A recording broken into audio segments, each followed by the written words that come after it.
Hey, everybody. Sorry for the lag. Welcome to Open the Gates. I'm your host, Matt Burke. And tonight we're going to be having on Dan Plagle. He's going to be talking about his awesome book, The Goblin Girl. So if you guys give a warm welcome to Dan. Hello! Sorry for the lag, man. For some reason, my internet cut out. So. It's all right. Internet's all weird. Yeah. So hopefully, it'll be a little bit better, man. How's your Black Friday, man, and your Cyber Monday? I haven't purchased deals? Anything. What's up, Pops? I got a couple things, man. What'd you get? Oh, I take that back. I did get some stuff. Sorry, but you go first. Tell me. Oh, okay. Well, I just picked up what's his name? Richard Embry's Forest Publishing's Blood and the Sword. It's a $5 book. So couldn't beat that. It was, it was.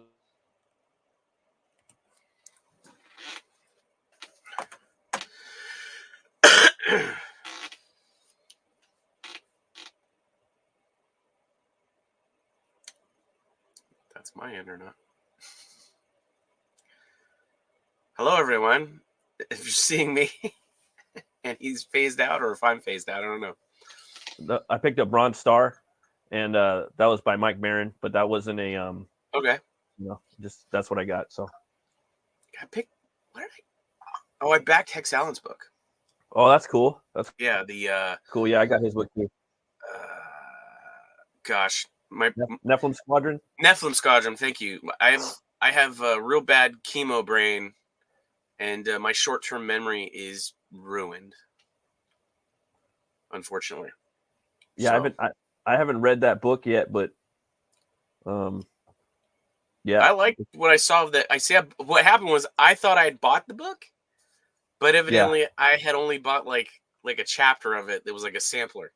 Oh, okay. So I had to buy the full book, which I wasn't aware wasn't he hadn't finished it yet. Oh, okay. But yeah, for my Black Friday items, I ordered a shit ton of import horror movie Blu-rays, and I got the television edit of Midway, which is like longer by like an hour. Cool. Love the horror stuff. A bunch of crazy movies. I also got this sweet book on the eBay. What's that? It's an Alex Toth by design book. It was put out by the artist and this publisher guy that were friends. He was like, they were animators together. And Alex Toth is the guy that designed most of the Hanna-Barbera stuff that you see, like Johnny Quest, like all that stuff. And this book is just a big, thick book that's nothing but production design art, characters and stuff, like from all the shows. And I guess Hanna-Barbera found out about it, or Warner Brothers or whoever, and they were like, oh yeah, you didn't get any permission from us to do that. You have to remove those all and destroy whatever stock you have left.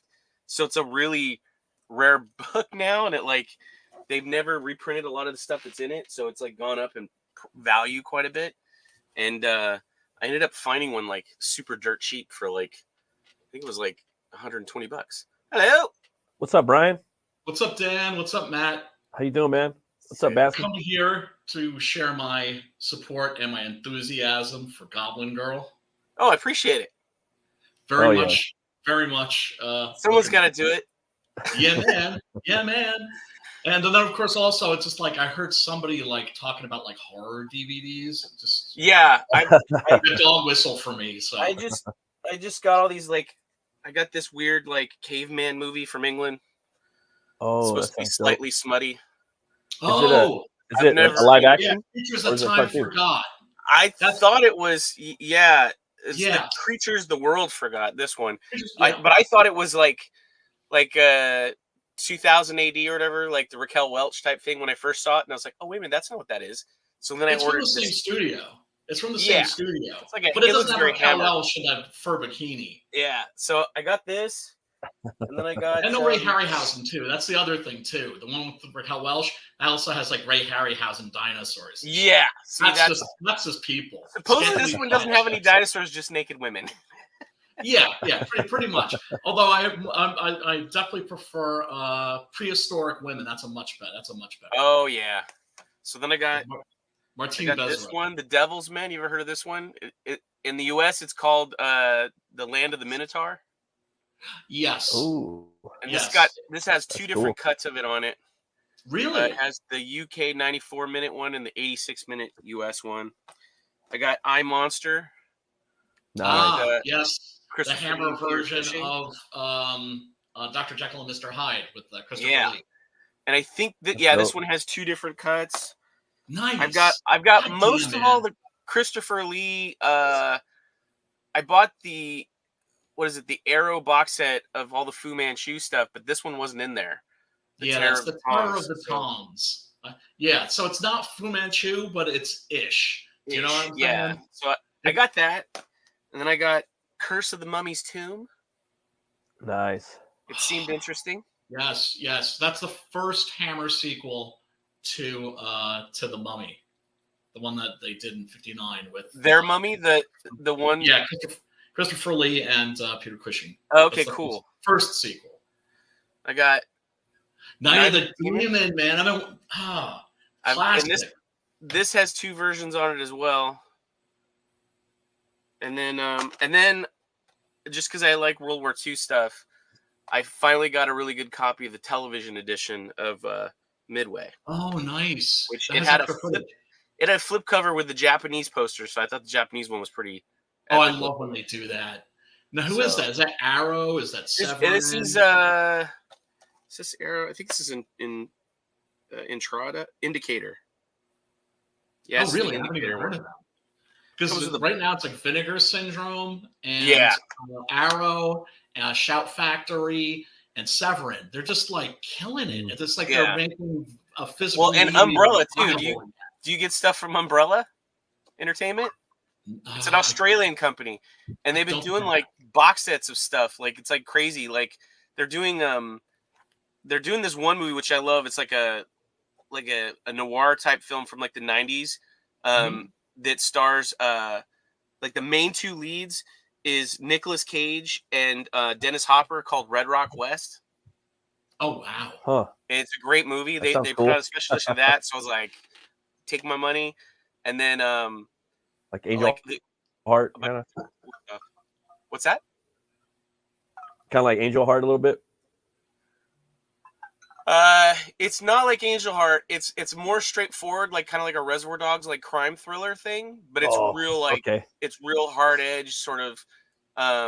It's a John Dahl film. He did Badlands and like some other stuff, I think, if I remember correctly.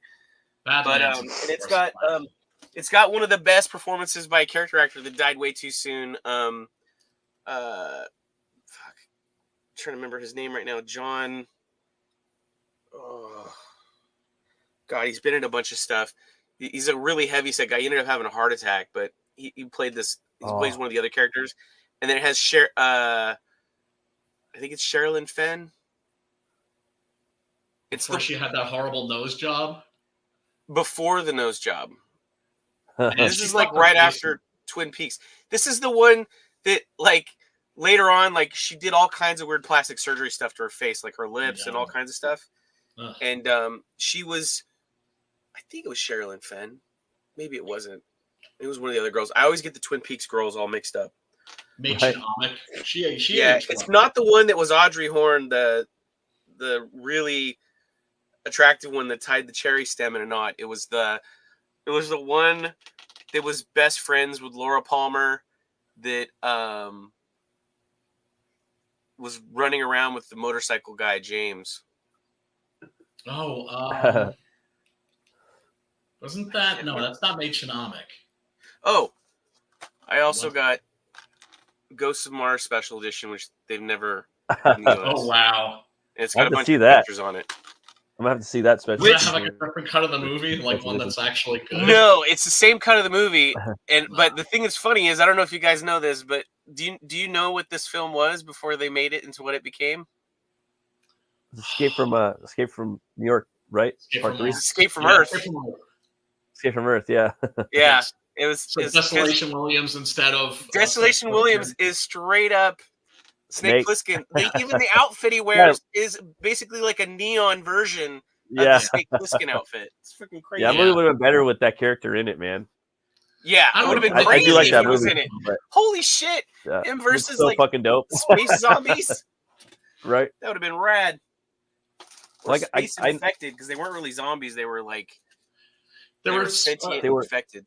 There were spirits that were possessing the spirits of the former inhabitants of the planet that are just kind of in the ether and that possessed human beings. It's totally stolen from the Mario Bava movie, Planet of the Vampires. That inspired both that movie I love and that movie. Planet of the Vampires was awesome. Amazing. It's Alien. It's straight up where Alien came from. Yep. Yeah, when they found the giant like alien skeleton and everything. Yeah, I got the it's got the the space jockey type thing in it. Yep. Alien. I wonder if I can get the. There we go. Get the good camera for you guys. So Dan, me and Brian know who you are, but I was wondering for some of the viewers, maybe you could tell us a little bit about yourself, and you know. Well, I'm 6'1". I'm a Scorpio. You know, I like toys, comics. You are. Movies, genre stuff. Cool Ranch Doritos. I drink my cider out of a glass bottle. No, I've I don't know, like was born in a small provincial town to a farming family. I mean, these are all true, but I guess this isn't what you want to hear. So I've been doing comics since like 94.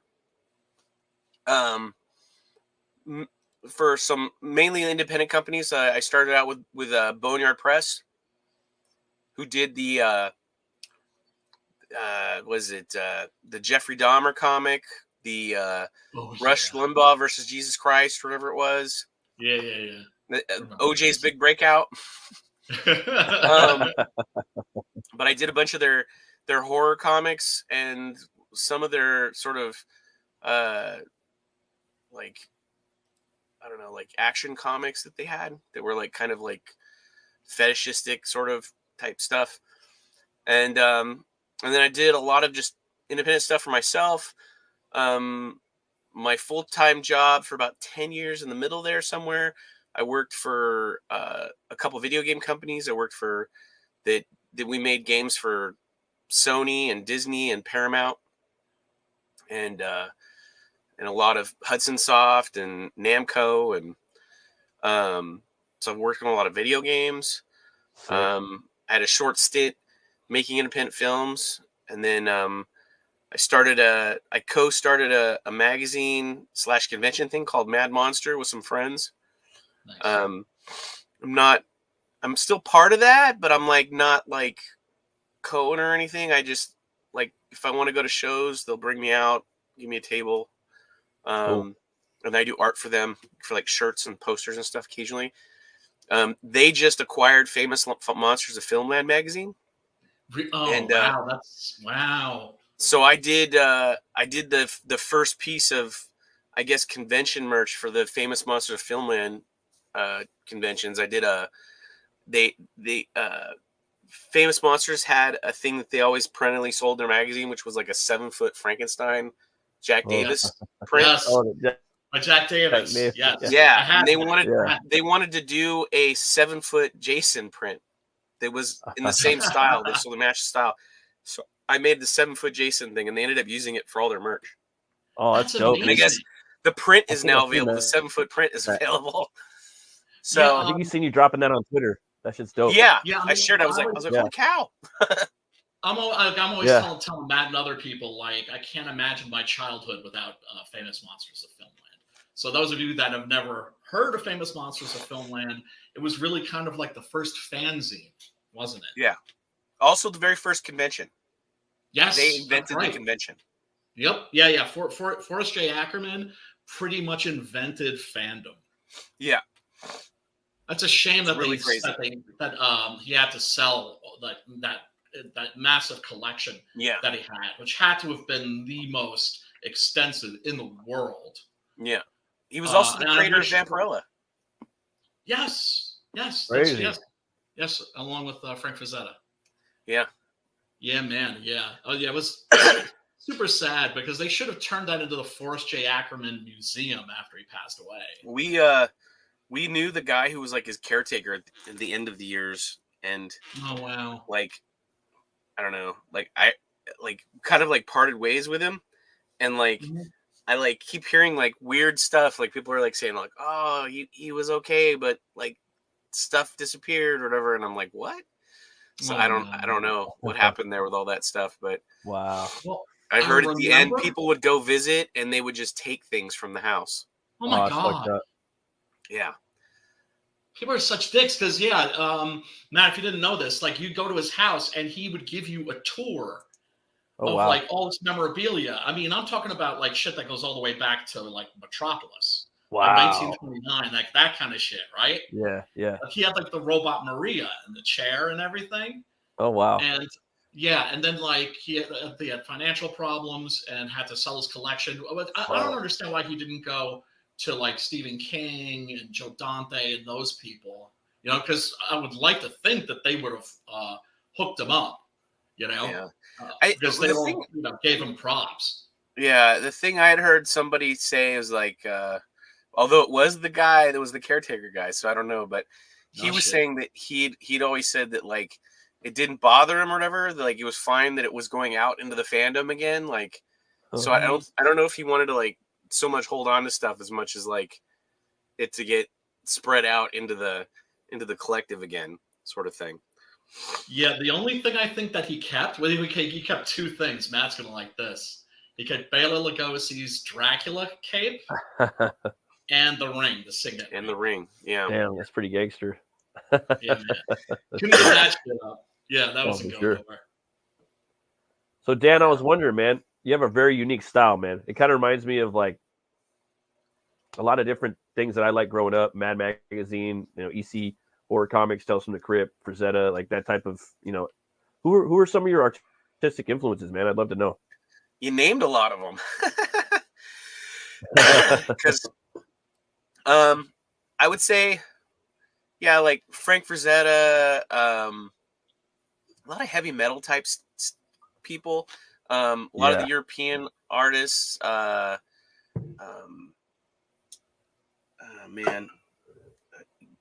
Leonardo, I'm not Leonardo Jimenez, like Jose Jimenez or something like that. I can't remember.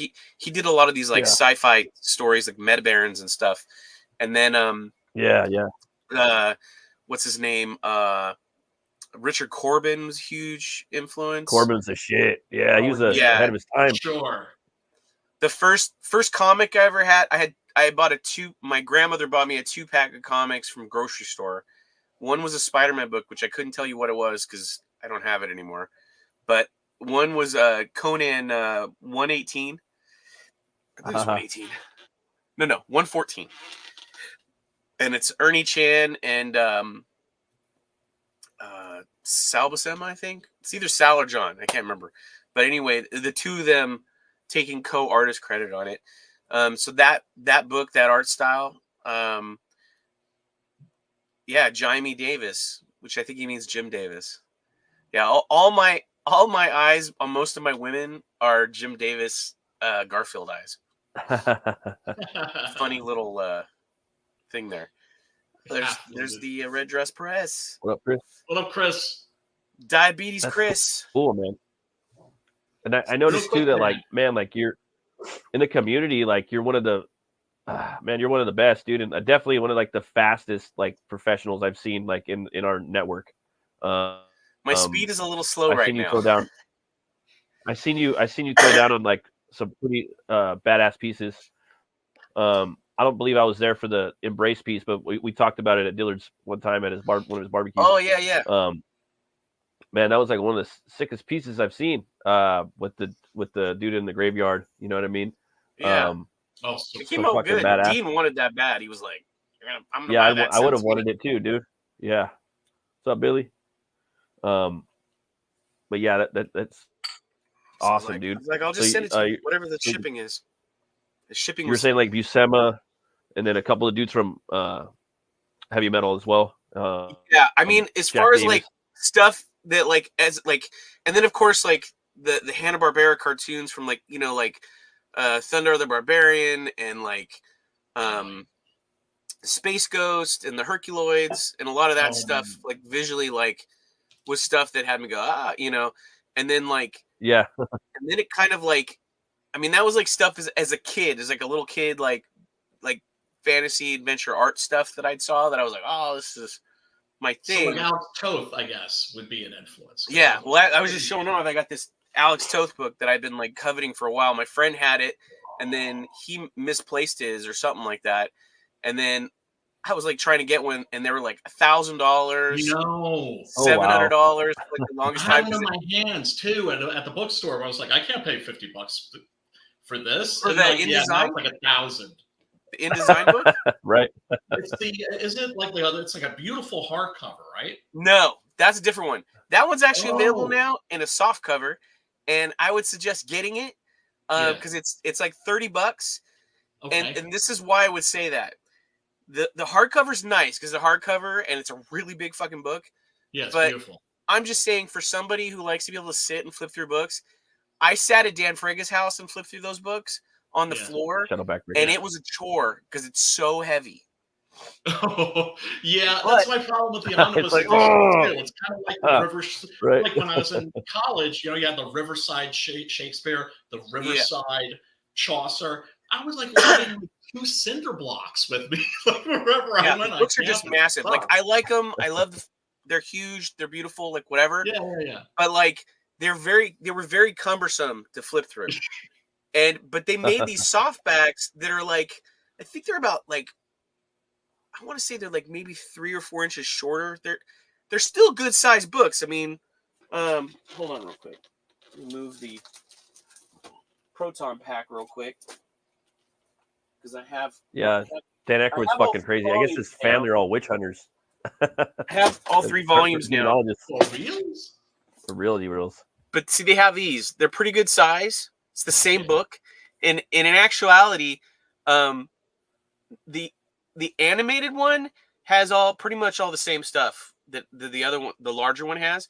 Yeah. But the smaller versions of the comic book work and then the production design stuff, they actually found new stuff and put more stuff in these books. Oh, nice! So they're also a better deal, even if you have the big ones, because they're lighter and they're easier to flip through. And they actually, the first 2 volumes actually have more content in them now.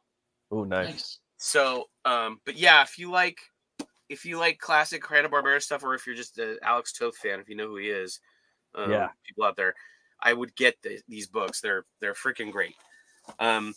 The Genius, they're called the Genius Illustrated. There's 2 of them. There's I can't remember what all 3 of them are called. This one is the life and art of Alex Toth, which is more about his beginnings, some of his early stuff.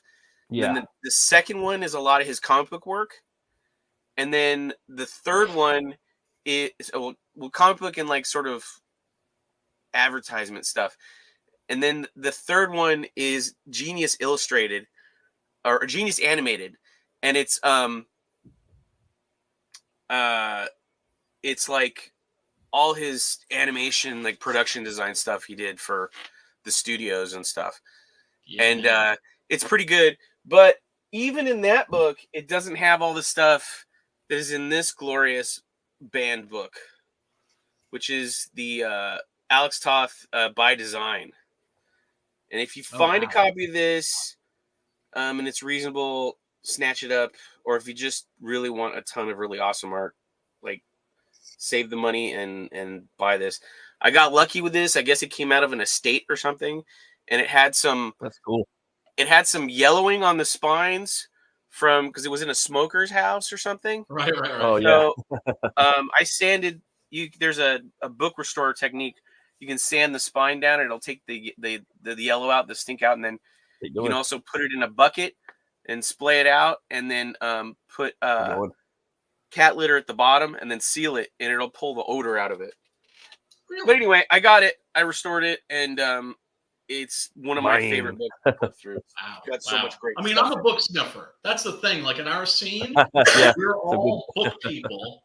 And I'm just like, I always thought I was a weirdo because I'm always like, yeah. right? Yeah, right. Like to me, it's part of the experience of the book. On some books.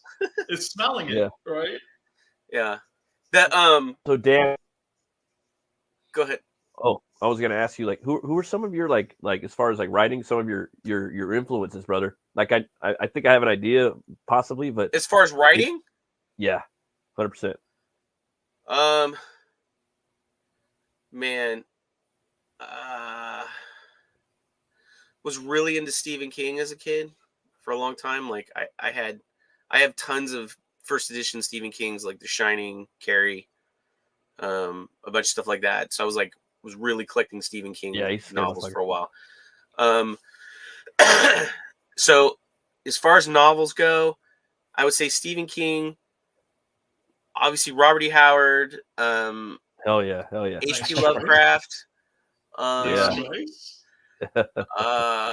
then some other random stuff, like old paperback stuff, which I don't know who the authors are. Just like I would see these old paperbacks and I'd love the things. Frank Herbert. Those are the only ones that I can think of right off the top of my head. And then Clive Barker. Yeah. What do you think of Nightbreed? You ever see Nightbreed?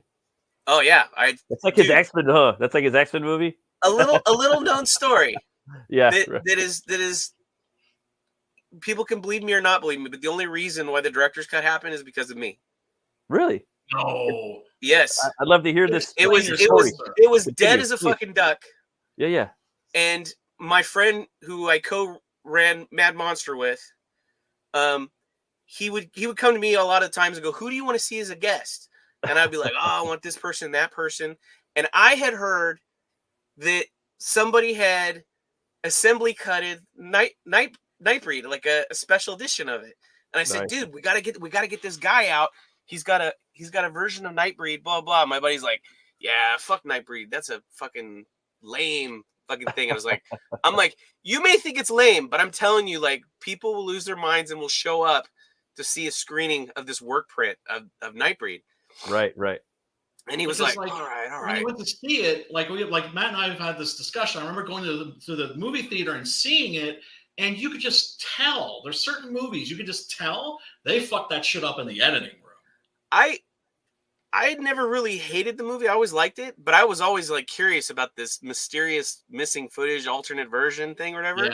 Yeah. And so we brought this guy out, and he think he was from like Norway or something like that. And he was some way loosely connected with Clive Barker and his estate, because he's got like people that kind of run his business for him a little bit now. And so they brought them out, and they screened this thing. But I was so busy the whole time working the show, I didn't get to watch it. Oh, so then before the guy flew out, they gave me a laptop and let me watch the whole thing privately or whatever. And I saw the whole thing. I was like, "Oh, this is amazing, blah, blah, blah." And so then they started doing shows. And then when the deluxe DVD set comes out, guess who got all the credit? Not you. The guy that fucking hated the movie. Right. It was such a good movie. And I was like, I had this one idea to bring you to the show. What are you talking about? Like, I had this vision, Nightbreed needed to be a full director's cut. It was all me. Yeah. So it always makes me chuckle because I look through the book and I see his name in there. I'm like, motherfucker. Well, I had heard of it and seen posters of it, and then we did it on Horror Movie Club, and I was like, dude, this is fucking awesome, dude. This is like fucking Clive Barker X-Men. It's crazy. I mean, there's more like I could, there's little things like just like the world, the whole concept, the costumes, the directing, the monsters. It's, I don't know. It had more of like a classic, the monsters, classic monsters movie feel to it. Like I don't know. It was like the other, I can't remember what the cut's called now, but with all the different cut of it has like a different sort of pacing. There's just something about it that feels like somehow like those vintage the original 4 monster movies somehow to me when I was watching it. I was like going, it's got a lot of like the sort of the tragic monster thing. Got the tragedy for going for sure. Because all I had ever seen, all I've only seen is the director's cut, and I responded to it like just a little more like fight scenes in here, like just fight scenes, and it'd be perfect, Like, I think the television, it's still the shit, but I mean, I think the theatrical one's good too because it's got all the Mad Doctor stuff in it that they changed. Because they were like, there's not enough people dying in this, so like they shot all this stuff with was it David Cronenberg as the guy with the mask on? Yeah. Randomly going into people's houses and murdering them like a serial killer. He's so fucking serious. Insert all these little scenes in here, and they put all those in there. But yeah. Hey Dan, what's your favorite metal band? That's a tough one.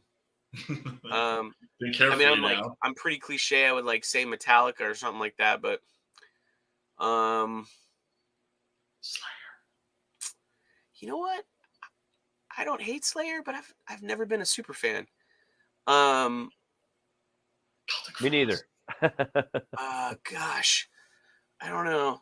Like I was just the other day, like everybody was like I like Black Sabbath or like all their stuff. Yeah. But my favorite Black Sabbath album is that Black Sabbath album called Tyr, Tyr. Yeah. With it's like a bunch of different people, right? I think there's different band members in it for sure. It's not like the real lineup. But I don't think Gio's in it either. No, I think it's a bunch of different. It's a different guy. Somebody said his name the other day. I totally forgot. But I remember as a kid, I had, oddly enough, though, I had that album, and I had at the same time, Dio had this cool album that came out that had a big dragon on it, holding a crystal, and I had that album too. And I used to play both of those back to back. I love both of those albums. Epic, dude. That's some epic fucking metal shit right there. Yeah, man. But I mean, I listened to a lot of stuff like Pantera. Periscope, Danzig, all the Danzig sort of iteration bands, Sam Hain, Misfits. My shit right there. My first metal album I ever owned, I had 3 records as a kid that I remember distinctly. Oh no, I had 4 records as a kid, and this probably paints me who I am very, very closely. Is I had the 4-album Bloodbone disc of the Hobbit. It was basically the movie as an audio thing on a record. So I had that. I had Kiss's Destroyer album. The Rankin Bass one, right? Yeah. I had that Kiss's too. Destroyer album where they're like stomping on the earth, Yeah. And then I had Michael Jackson narrating an E.T. vinyl. And what else did I have? Oh, and I had a Batman comic book record thing or whatever. It was like a big record. The jacket was like a comic book. That's dope. I had that. And then of course I had a bunch of the little Disney like 45s. But I'd say like out of album like 12 inches, those were the ones I had, was just a handful. So it's kind of like a cross section of shit that I love. Aliens, monster metal, high fantasy. It's like all in there. And I'm still trying to replace that Hobbit set because I watched it so much that the record just mangled. You can't even play it. Oh, wow. And I tried to buy another one, and it showed up, and it was not in good shape. So I have to buy another one. So I'm gonna have 3 of them eventually. Damn. It's just amazing because it's like you can mention something like that I haven't thought about in literally like 40 plus years. Yeah. And it's like I can remember it like yesterday. Or I also had like the Power records, the Marvel comics that would have the booking records. Did you have those? Yeah. Those were the shit, man. Those are cool too. I don't know what I was gonna say. I totally. Well, I was wondering, Dan, on your YouTube channel, I think we got an echo. Oh, okay. Oh, you do? Is it from my end? It's not there anymore. But I was wondering, man, on your YouTube channel, do you have any live drawing videos of you doing I have work? A lot of live drawing videos of me. Unfortunately, they're in like 12 10-hour streams. Oh, okay. Of just me going to town. Yeah. I'm probably gonna. Jason's been on me to like, make new ones and upload them, or take the ones that are on there and chop them up or something. But I would chop them up and do more. Yeah, do both of those, dude. Because you're a fucking phenom, bro. Like, there's a couple dudes on our scene that are really good, like fucking fast and really, really fucking good. I think you're the best. And I think that people would love to see how you see your magic. You know what I mean? I know I sure as fuck would. But what's your favorite movie, bro? It's another difficult one. Probably Alien. Yeah, the first one. Yeah, funny how they both shift, Alien, right? Like Cameron comes in, he's like, "I'm making this a war movie," and then yeah, I have like probably like 5 or 6 that are like my go-tos. Like Alien, a lot of Ridley Scott, believe it or not. Me too, Alien, brother. Me too. Blade Runner. Yeah. The Abyss, the special edition, not the theatrical one. Apocalypse Now.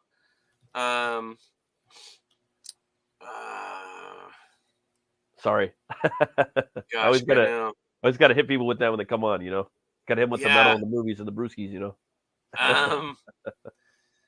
Yeah, I should have been more. I should have known and been more prepared. No, you already crushed it, bro. It's funny, people always cite Blade Runner. There's definitely some I'm missing, but my brain is like squishy, like I said. No, I hear you. No, you're Walt Disney's 20,000 Leagues Under the Sea. Oh, that's a good one. I read that book. What's your favorite monster? And To Have and Have Not. Okay. Brian got a good question. What was that? Who is your favorite monster? I don't mean type of monster, but specific monster. Like overall like Dracula, Frankenstein, of the famous monsters? I mean, just your favorite monster, period.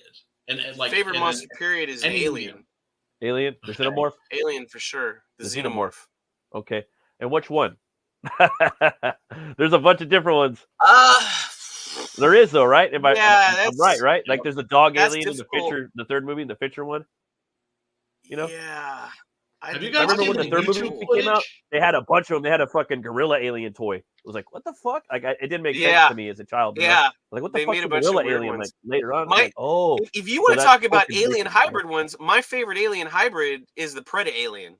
Predalien, hell yeah. That one, dude, the Predalien is so fucking awesome. That movie Predator movie, dude. Like everybody hates that movie. I fucking love it. I know. I'm like, what the fuck? I'm like, that thing was fucking so badass looking. And it's the same guy that plays the original Alien, brother, in your favorite movie. Yeah. It's Tom Woodruff Jr. He also played the Fishman or the Gill-Man in Monster Squad. Yeah. He plays both. He wasn't the first Alien, because the first Alien was a guy from Nigeria. Yeah. Who ended up dying of AIDS or something. Have you guys ever seen the YouTube footage of him? Like, it's of him crawling around in that costume, crawling around. I think I have, actually. It's creepy as fuck. Spooky, man. The original Alien guy, the first guy, or the first one. The first one. Yeah. Where it's just like test footage or something, or just extra footage. Yeah, they were trying all kinds of different movement stuff to try and do abnormal sort of like alien, as it were, movement. Yes. Like they had him like crawled up in a ball, and then the tail thing come out and all that stuff, and then he rose up. Oh, that's dope. It was in that scene when they were trying to get all the air canisters out of the work area. Mm-hmm. And Lambert and there was like a bunch of weird stuff. Like they wanted it to. They were trying to see if they could get it to like fold up into like a box shape, so it could hide in with like some boxes. And the only thing that exists of that, I think, is the comic book that they did with by Walter Simonson. Walter Simonson, where he has him in there and he's in the little box and then he comes out of the shape. Oh, wow. I still have like the very first printing of that, which was actually heavy metal. I have the heavy metal like comic book thing they did, and then I also have the artist edition thing, which is really cool. Ooh.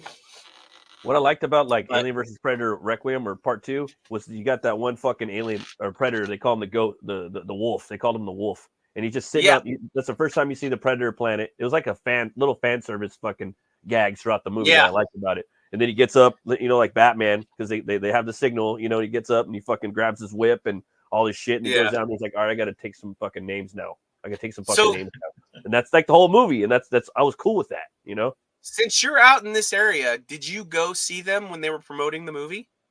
No. Because I met the two directors, the two brothers that made the movie. Oh, really? They signed an AVP like poster for me. I would have. I seen it the day it came out. It came out on Christmas Day. Yeah, so did I. I saw it on Christmas Day too. Oh, yeah. Dude, I love when they release horror movies. To add insult to injury on this situation, that shit. They put it out in the smallest theater at my theater. Yeah. Like it was in like a theater that sat like 12 or something crazy. And I was like, what the fuck? Yeah. Well, they didn't even try and give this thing a chance. Yeah. It seemed like it was one of those films that was kind of dumped. Yeah, it was dumped. It was dumped, and it the acting wasn't that great, but it just had some cool. It was cool seeing a predator go in and fucking annihilate aliens, which we didn't get too much in the first one. We got these big fucking clunky, cool design aliens. I'm also in the camp of like I don't care what people say. I love the first one, but I like the unrated cut of the first one. Yeah, it is better, and I like the designs. But I'm a Predator fan, though. I love all the Predator movies. Well, I love them too. Like shit out of each other, I mean, Matt knows I'm a sucker for a monster rumble. What's better than a monster? Me too. Two monsters is beating the shit out of each other. For sure, man. I was. Oh, I'm sorry. What were you saying? No, I was just saying. Yeah, I'm a big fan of all the Predator stuff. I don't think there's the only Predator. I think there's only like one Predator I didn't like, and I can't remember what it was called, but it was the one where the Predator was hunting down people because it wanted to get the autism gene or something. They were trying to make it it was like I think it was Predators. That's the latest one, right? Something like that. It was just like the Shane Black one, right? The Shane Black one. They were like trying to go like, oh well, it was like kind of in a little bit like a woke sort of agenda thing where they're like, we'll make autism like it's a cool thing or whatever. We'll say that the aliens come here to get the fucking autism gene because it enhances their abilities or whatever. And it's like, come on, man. I think that was the Shane Black one. That's the newest one. It sounds like Shane Black. Yeah. And I did like that one. I did like that one. It's so chopped up and mangled, and like half of it doesn't make any freaking sense. And it's funny. Like, it is the funniest out of all of them, which is kind of weird. Like he even said, like, we're gonna make. We were laughing the whole fucking time. And he did. The Predator's not supposed to be a comedy. It's like. It's not. That's why it was ridiculous, dude. Like, and they said it too. Like, we're gonna make a comedy. We're making a comedy. We're just letting you know. And then the Iron Man shit at the end, the Iron Predator man. Yes. I was like, fuck it. Had like, I was like, we're gonna do this. It had 7 different endings that they actually shot. Really? And it was just like, what the shit? Oh yeah, like it was at crazy. one point I think it was supposed to be Sigourney Weaver, which is completely crazy. It was supposed to be Sigourney Weaver in like in a hibernation chamber. There was a version where Arnold was supposed to come out and be that would have been proper. Like old Dutch. Yeah, old Dutch coming through. There's one guy who actually survived an encounter with these. That's what they need to do. They need to get that motherfucker and do Prey 3. Prey 3 should be fucking him coming in. Like, you know what? I'm not going to get fucking Prey is definitely the third best fucking Predator movie. I love that movie. The first one? Prey? Prey, yeah. Dude, it's my third favorite Predator movie. Have you seen the fucking posters for Prey 2?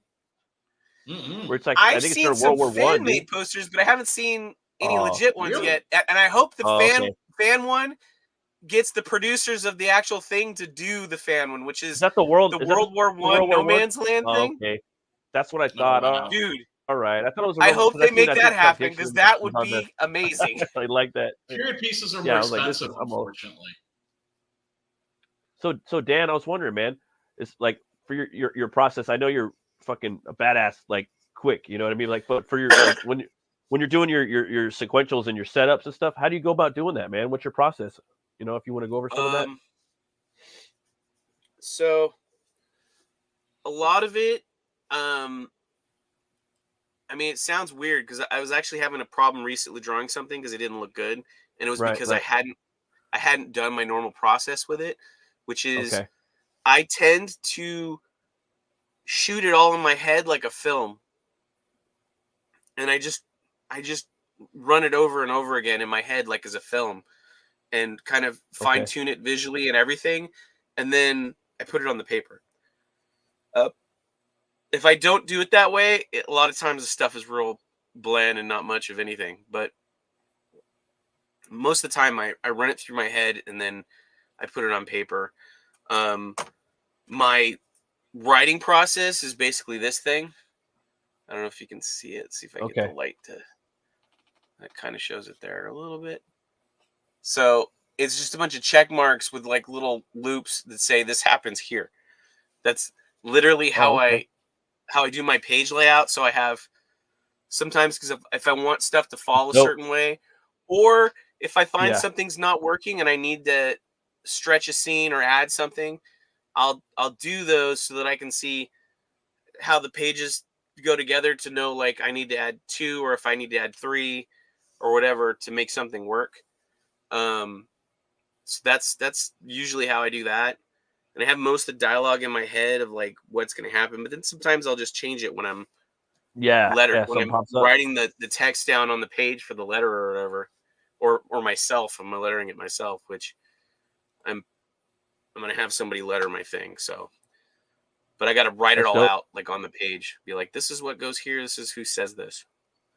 I like your strip, man. I've never seen that on the show. I usually try to ask people the process. You know, I really try to get in there, but sometimes it escapes me. This one is very uninvolved at the moment because this one is actually for this book because I'm trying to like I was gonna add in some pages but I have page flops that I want to keep intact. So I'm like, can I do 3 or can I only do or does it have to be even 2s to insert something into it?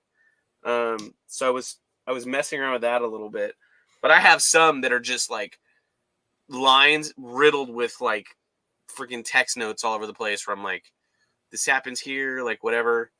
Because I've just gotten because they didn't really make Bristol vellum paper and 11x17 easily to get for like a long time, so I was buying, I think it was like 14 by 17. Oh, okay, the bigger ones. And so I would trim off the ends, and the ends would be these little strips, and so that's what I use the little strips for, is to like lay out books and stuff. Like I'll lay out whole like series of books, and then I'll just do a bunch of little check marks and be like, this guy, little piggy goes to the market here, little piggy buys a shotgun, little piggy blows off the big bad wolf's foot, big bad wolf runs away. You know, like I'll just I'll just sit and I'll write like, 6 graphic novels out that way, like hundreds of pages. Yeah. And that's kind of how I do that. And it's usually in my head. And then if I look at the thing and I read the notes, then it's like the movie comes out of the vault in my head and starts playing, and I can see it exactly how I imagine it. That's fucking awesome, man. Yeah. It's a way for me to be able to recall like story ideas. So like I don't forget everything. I usually look at that scratch thing. It doesn't matter how old it is. And my brain goes right back to what it was I was formulating on. When you draw something, does it like what comes out of your head? Is it exactly the same as what lands on the page, or is it a little different? It's I would say it's. I mean, sometimes it's 100%. I fucking knew you were gonna say that. I knew it. Like a lot of people aren't. Most artists aren't like that. But for some reason, I had a fucking strong feeling you were like that. You know who else is like that? Bernie Wrightson. He said that he could take things out of his head and it would come out exactly the same, like almost identical. Yeah, I mean, page. it's most of the time that way. I had a feeling you could do that. But sometimes it's like 90%. Like sometimes there's something like dope, dude. Stylistically that I'm kind of like, I wish I drew a character that looked stylistically more like this. I would say the layout though, and like just the structure of the panel or the staging is always 100%. But sometimes like specifically with my male characters, sometimes I'm like like sometimes I'm happy with my style and I can just draw the way I draw it and it all works. But occasionally there's like a flavor of a look of a guy that I've kind of seen either in a movie or another artist like stylistically draws someone in a way that I think would be interesting. Yeah, and yeah. it's not within my presets. So then it's like it'll be like 90% of what I wanted. I mean, it's livable, like nobody's gonna know. But in my head, I'm like, yeah, maybe he was a little more skinny and face looked more like this, or the outfit was more in some way. I don't know. Right now, I'm going through a big fucking swole kick for my characters and just art in general. like my character's upper body's really juiced up, you know. Well, I've got a like guy. Big shoulders, big arms. You know? There's a guy for Goblin Girl that I've been working on, and I mean, I'm genuinely working on trying to get the look of this guy right, because he's not right yet. Like, if I had to draw him tomorrow, I would not be ready. But there's a character that's going to show up, and I would say the second arc of the series. Dope. And he's like a major character. He's kind of like he's like an Aragorn character in the book. Dope. Like he's like all right. Nice. Very central, like hero character, and he needs to look a certain way. And I do not currently, I have not established how I'm going to draw that yet, because I've been trying. Because he's kind of a mix of like a Fist of the North Star with dope. with like an Alex Toth sort of Zorro meets Aragorn sort of thing. With a Dracula vibe, sort of. That's sick, dude. Very dark looking. Yeah. Very angular features, very shadowy, like sort of character. And I'm trying to find the best way to do that to where I'm happy with it. I've drawn it a few times and people be like, "That looks cool. Just go with that." And I'm like, "Yeah, but that's not the actor that's in my head. Like, it You're does not not happy look with like the guy that's playing the part." And and in my brain, that guy is a real person in my brain, and he's going, me too. Who the fuck is this scab that you got that's playing my part? That's not me in the scene. Did you cut me from the movie? I'm sorry, I gotta go. Dan, a pleasure, and man, you're an amazing artist. You know, I think it would be great if you showed more people your process, because that does actually inspire artists and actually. I'll try. If you go back and watch the old videos, it's on there. There's hours of me. Like, I think you can watch me draw the whole Goblin Girl book. Oh no shit! Okay. I think it's on all the live streams. All right, because I drew it. Like, I think I can't remember what year it was, but I want to say it was in like 2020. In like May, I believe. That entire month of May, I drew the book. Damn. So it should all be in there. Your channel? It's on my channel. Okay. And it was just like a bunch of live streams I did. And in there, I was drawing the book.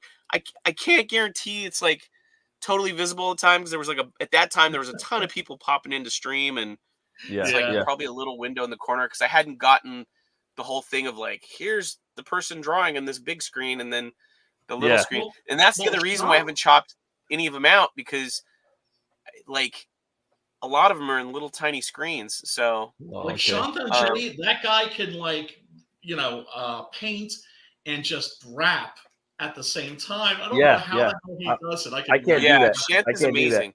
I can't draw. Well, the reason why Shant can do that is because he's a teacher. Yeah, that's all these guys that are art teachers, they can sit, draw, and talk at the same time on the thing, and like full on carry on like discussions. I mean, I can kind of do it, but not in the level that like Geronimo draws, Shant and Jetty, and I'm trying to think who else. There's like one other guy that can literally sit there and full on like give you wisdom as they're focused on doing the work, you know? And I'm just like, I can give information, but like nothing as like informative as what these guys are doing. I'm just like, man, that's That's a person that's used to doing presentations and shit. That's like prepared. Yeah. But anyway, Dan, great seeing you. Great talking to you. Goblin Girl is the shit, and everybody should go back. Appreciate it. Oh, did you see this? What you got? What you got? Ooh, is that a figurine? Yeah. That's a figurine. Oh, hell yeah. Oh, look, I can see where the camera's cut together. Oh, bitchin'. Because I got a 180 camera, so it has badass frames. It's not really focusing very well, but you can see it's pretty much the art. I had Algo Studios, which is Billy's production company. His partner, Vika, she sculpted this. And then with me going, more of this, more of that. And then my buddy, Jason Krager, who did Hammer and is doing Jawbone of Death. And he's got one other book. I can't remember right now. But he's doing some 3D printing stuff and making some figures.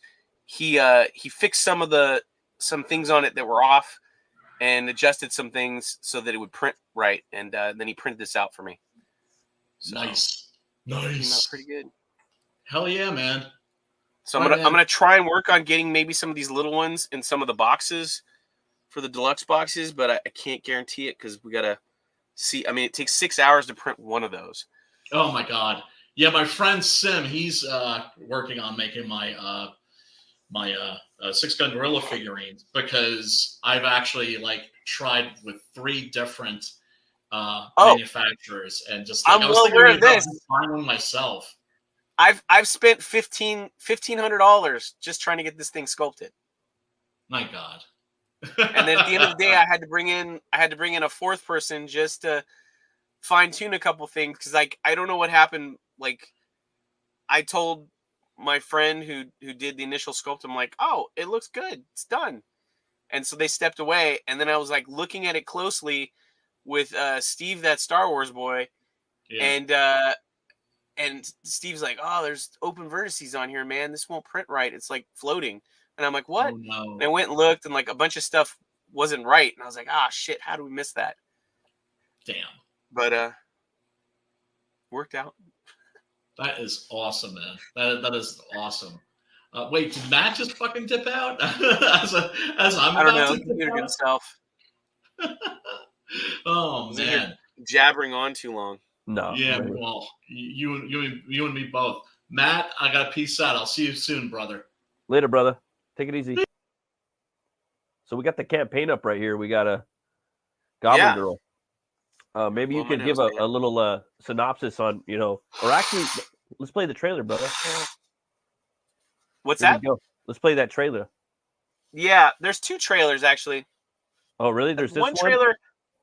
Yeah, this one is the campaign trailer. It's mainly music, but for some reason the audio when I exported it was too low. Oh, okay. But there's that one, and then there's another one that was a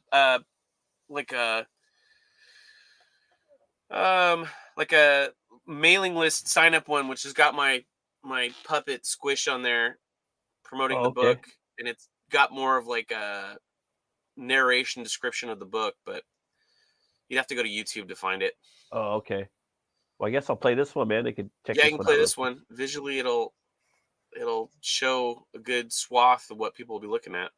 Nice. Here we go.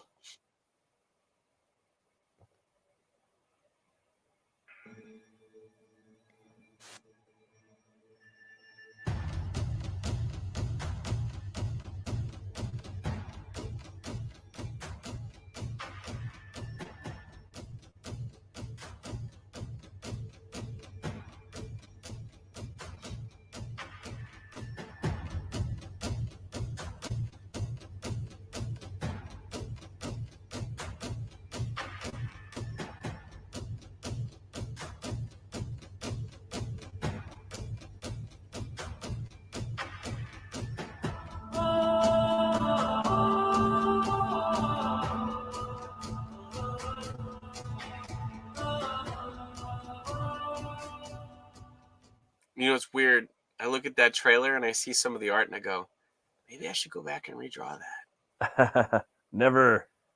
Yeah, that's the funny thing is I find myself looking at stuff and going, is that really good? I don't know if that's good. Like maybe I do the should have same redone thing, man. that or should have done something.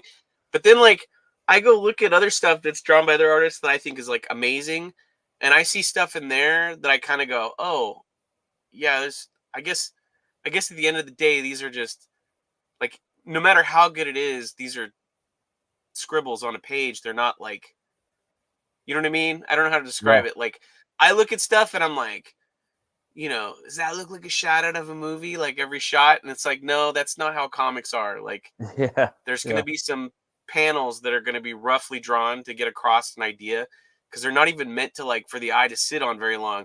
They're meant for you to like move, get the idea that somebody flipped the light switch or you know picked up a coffee cup. It's like that's not the shot that people will like are meant to be looking at for a long period of time. It's just like a thing for your brain to go, I saw the like it allows your brain to follow the narrative of like, you know, how the guy got where he got the coffee cup from and how he turned the lights on in the room. Just like a 100%. quick to know how the scene was set, you know what I mean? Yeah. So it's not as important as like say like the cover piece like that or a big anchor panel on the page that needs to like have some energy to it. I have the same problem with that you're having, you know what I mean? And they're just keeping people to move to the page. I fight with that sometimes. Sometimes I'm able to let it go. Yeah. I don't think about it. But other times, man, I like go back and look at stuff and go, yeah, me too. Really? Me too. Really? I'm like, fuck. But it's just like, then I go back to story. Like they got to move that motherfucker. They got to move that fucking page. They got to move that page. The story's got to go. The story's got to go. But I'm like, damn, but that background though, that could have been more background there. And, you know, I don't know. There's always just so much, you know, like, and you could, but at the end of the day, like when you're reading a comic, I know for sure that I'm not looking at every single dripping detail all the time. If I'm really engaged in the story, I'm just like really engaged in the story. And I kind of put through it a lot. But sometimes I will sit there and I'll like, you know, it might be like a Liam Sharp book or, you know, I'll be sitting there looking at every little detail or something, you know. Well, I was looking at the latest Battle Chasers issues, and I know they're not Joe Mad. Right. But I was like looking at some of the panels, I'm going, there's just a guy's head on this panel, or this is just two people writing in space, basically. There's no background in this shot, just some lines, and that's it. Yeah. And I'm just like, oh, okay. Well, I don't feel as bad now. Like I do go the extra mile in some of this stuff, not realizing it. Right. But right. It's funny. Like I have to remember, like you know, not every panel needs to look like a splash page, but a lot of times that's how I do it. No, yeah, and you know you're a fucking pro, dude, and it shows. Yeah. Every panel is precious. So this right here, this is the main cover right here, for Goblin Girl. Yeah, that's the main one. There with their blade, with their big fucking sword. What's their sword's name? Does the sword have a name? It does, but I can't remember right now. Okay. I'd have to go look at the book. The original book has a name, but I can't remember because my freaking memory is like K-hold. I remember when that trailer hit, bro, with the sock puppets and whatnot. That shit was fucking hilarious. Yeah. I remember when you hit on the comic skate scene, and I was just like, dude, who's this guy Dan Plagle? I'm like, oh, I like his fucking art, dude. This shit's cool, you know? Like this shit's badass. It reminded me of heavy metal. Hopefully people keep feeling that way and I get all my backers back again. No, yeah, people are gonna back, dude. You know, it's your first book. These things take time. You know what I mean? These things take time. Yeah. You know, and we're one. You know, it's usually like one person or maybe like a couple of people. You know, a lot of us are. You know, this is our not our full-time job either, and we're learning how to do this. You know, it's a new industry, and unfortunately, while the main industry is kind of dying, man, like this is what customers are going to look forward to is you know, Comicsgate, Iron Age, fucking independent indie books, however you want to say it. That's what we're going to be there. We're going to carry the torch, you know, and we're going to be there for them. They just have to kind of discover going forward after this book. I want to just have content coming out regularly so people don't have to wait as long as they waited on this. Yeah, nobody wants to too. Like for me, I have that constant battle in my head. Like, damn, dude, I kind of want to bank like straight up 2 books. I want to get 2 books done, and just and just have like be working on the third book when I launch one of those 2 books. That's what what I want to do. Just take like 5 years off and just kind of do that. But at the same time, it's like, you want to stay relevant too. You want to have art out there. You want to be like doing things. You want people. But yeah, man, I fucking I love this panel right here. This knight. He looks like he's going up against this like white specter knight, right? Yeah, it's having a battle. It's basically, this is kind of like my version of the beginning of Lord of the Rings when they have everybody's gathering to go against Sauron. Yeah, dude, that's what I was thinking, dude. I thought that's exactly what I was feeling. In mine, it doesn't quite end the way it did in Lord of the Rings, where they take down Sauron and all the people will go, "Hooray, we're free!" No, in this case, it's like, "Oh fuck, I thought you said to cut the green wire." Like fucking everybody gets devastated. Everybody gets fucked up. I love that cloud, dude. I love the way. I love the way you draw smoke in clouds, dude. Fucking dope. It came out pretty good. We had Dean in the chat too, man. I was telling him. I saw him there. Something was wrong with his phone or something. He said, "Good day, Jason." It's the most recent thing. And the Zaid Comics Bros is here. Oh, what's up? What up, Phil? How's it going, brother? Yeah, we were talking about that piece you did for the Embrace, dude. Fuck, that's in the graveyard. I'm always gonna be talking about that. Yeah, it came out good. Trying to get everything back that I was doing before, but things are. The neuropathy, man, is just real bad. I love this piece right here, like in black and white. It looks good unto itself, but I really like the. Are these your colors right here? That's Billy's colors. So these are Billy Babco's covers. So what? Colors, that's the thing too about colors, man. It really brings the world to life. You know what I mean? Yeah, and that's the thing is Billy takes a lot of time to massage this out, and like sometimes I'm like, no, this is not good enough, and so it's like. Sometimes it is my fault how long the coloring is taking. Not 100%, but to kind of make sure things go along a little quicker, I've kind of just gone like, okay, if you need a question about like if you need to know like a character, like they have green eyes or blue hair or whatever the frick, just ask me and I'll tell you. But like I've kind of stopped like sort of nitpicking stuff, and I'm gonna let him move all the way through the colors because it's like everything he does is about like 90% like what I want.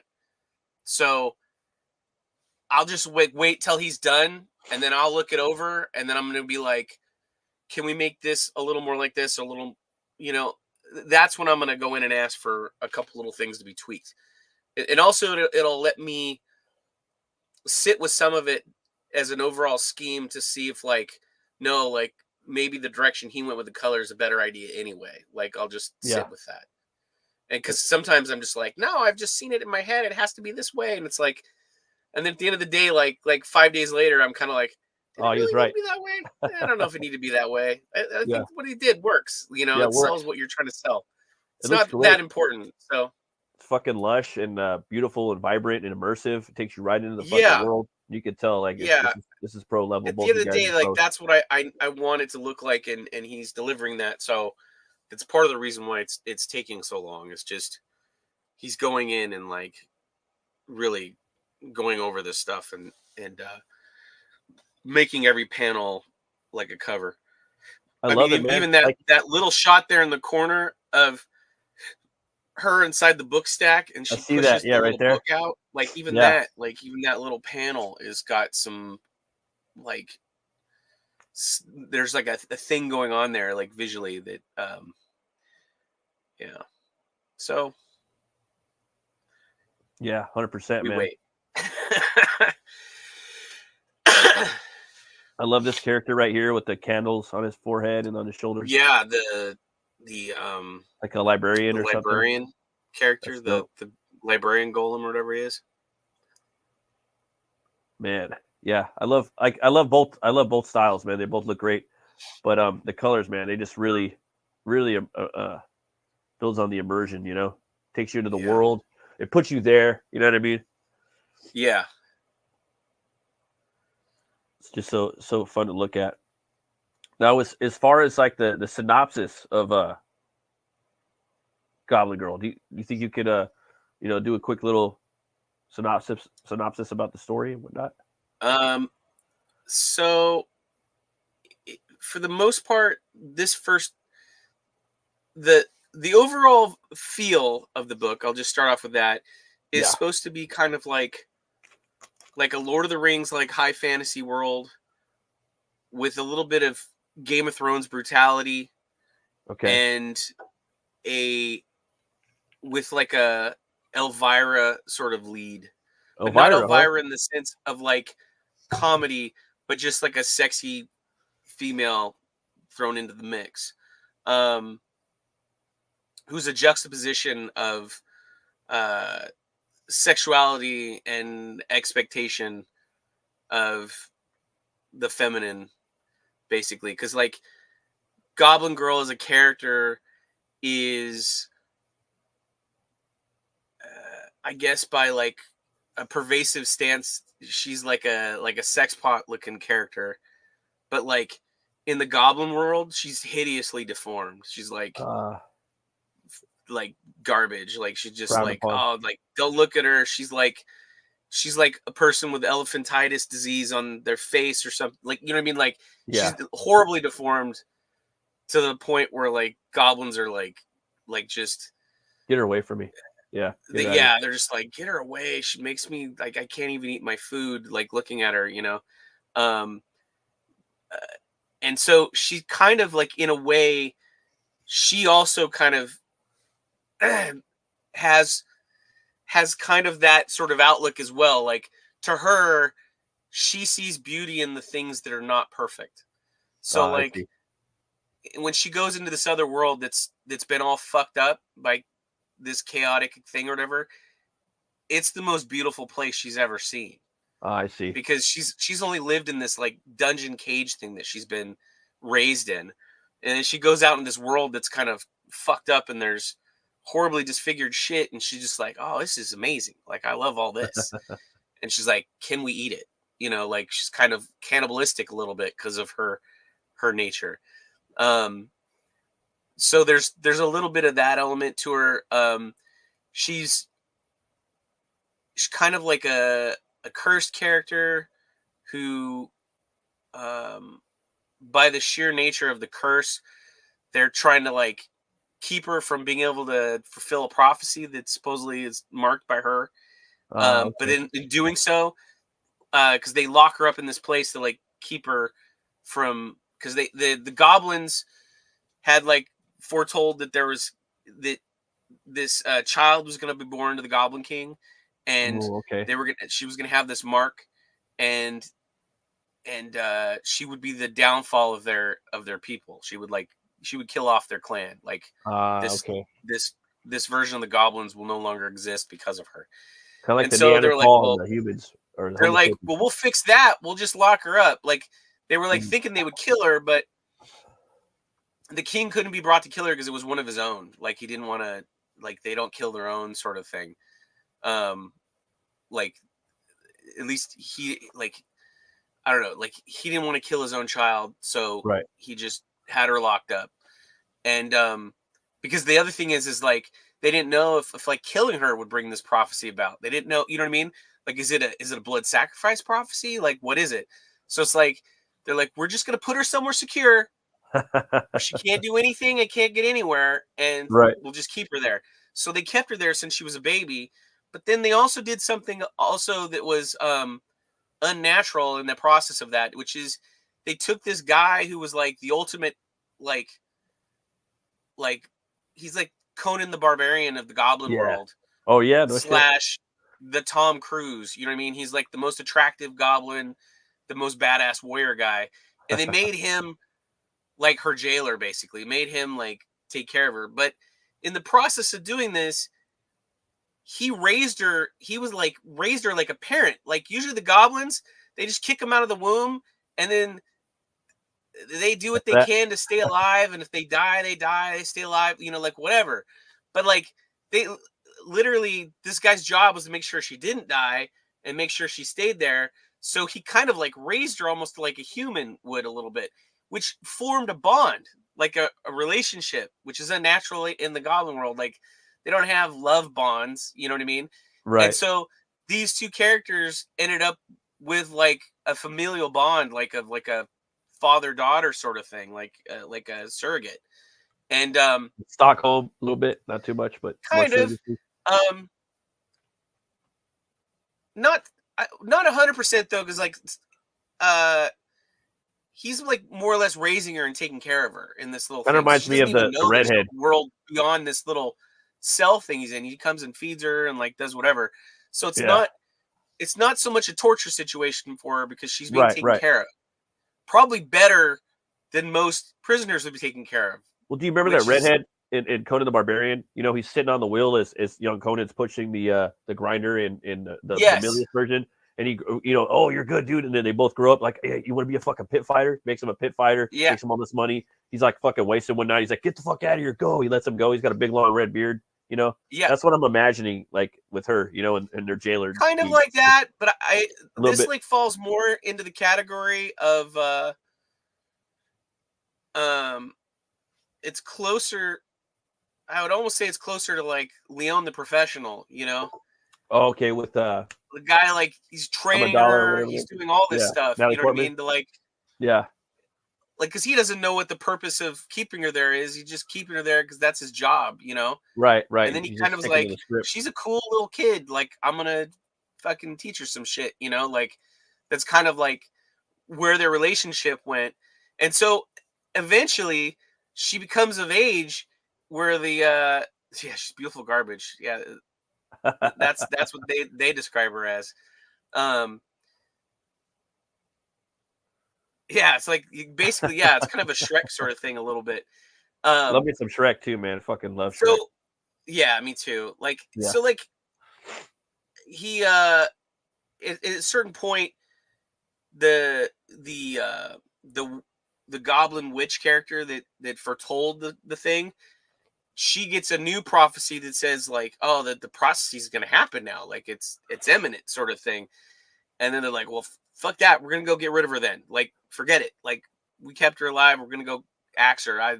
We can't sit on her anymore. So he sends the dude to go kill her. And obviously he can't kill her. So he sets her free thinking, well, she leaves. It'll be no problem. She'll take off and no one will know she's dead. He'll hide the fact that he killed her. But then, like, when she finds out, when in the process of him doing that, he tells her, yeah, they sent me here to kill you, blah, blah, blah. And so when she escapes, it kind of like, she's like, well, I'm free now. I can do whatever I want. I think before I leave, I'm going to go get some payback for people. They're trying to snuff me out. I'll take care of them first sort of thing. Snuff them out. So she goes and she breaks into this room, which is where the candlestick guy's at, and it has all these magical items and books and all kinds of stuff because the goblins, when the chaos happened and everything got destroyed, they took a bunch of stuff down and like cubbied it away, like in this like sort of like a storeroom sort of library thing.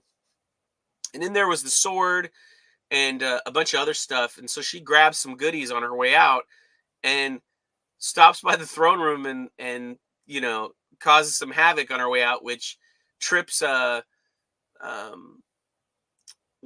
of like a destructive failsafe sort of thing for their place. Like kind of like there's like a thin thread that everything's been hanging by, and she snips it on her way out and she goes, well, see you later then. And like, you know, cuts the string and heads out, you know.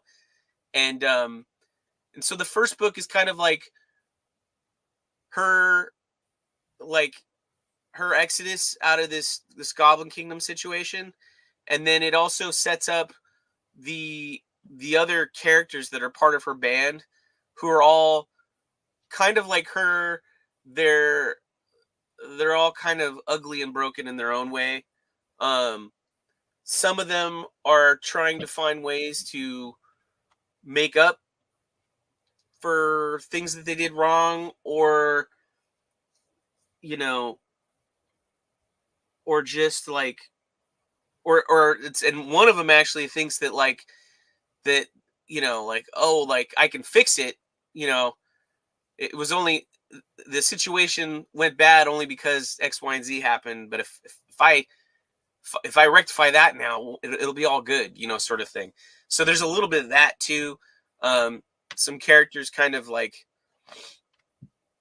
because the world is like really just full of like just people that are eking by. There's not really any big kingdoms left at this point. Really? A lot of the magical creatures and stuff have gone dormant or have died. So comes into that sort of world that they come into. It's like a Mad Max, like fantasy world sort of place. Oh, that's and cool. Over the series of books, like some of that world will come back, like some kingdoms will come back, stuff like that, but in different ways. But yeah, it's kind of like Lord of the Rings if when they went to kill Sauron, instead of freeing the kingdom, they sent the kingdom back to the Stone Age. Basically, they devolved their world a bit. And so now, like in the process of stuff that she does to free herself, she actually causes an awakening in the magic in the world, and it causes a new spring. So everything starts coming back now. But with the good things coming back, you also have the great evil things that are also creeping back out of the shadows that are coming back into power. So that's fucking awesome, dude. Like, the first book is literally just set up with who these characters are and where they came from, so you know who they are more or less when the next book starts.